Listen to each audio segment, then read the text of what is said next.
The nature of God. Inasmuch as man's highest possible concept of God is embraced within the human idea and ideal of a primal and infinite personality,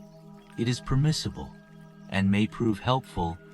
to study certain characteristics of the divine nature which constitute the character of deity. The nature of God can best be understood by the revelation of the Father which Michael of Nebadon unfolded in his manifold teachings and in his superb mortal life in the flesh. The divine nature can also be better understood by man if he regards himself as a child of God and looks up to the paradise creator as a true spiritual father. The nature of God can be studied in a revelation of supreme ideas. The divine character can be envisaged as a portrayal of supernal ideals,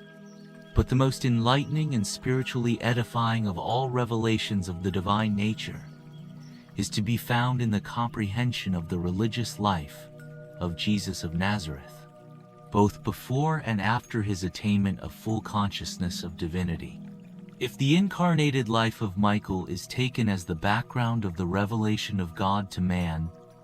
we may attempt to put in human word symbols certain ideas and ideals concerning the divine nature which may possibly contribute to a further illumination and unification of the human concept of the nature and the character of the personality of the Universal Father. In all our efforts to enlarge and spiritualize the human concept of God, we are tremendously handicapped by the limited capacity of the mortal mind. We are also seriously handicapped in the execution of our assignment by the limitations of language and by the poverty of material which can be utilized for purposes of illustration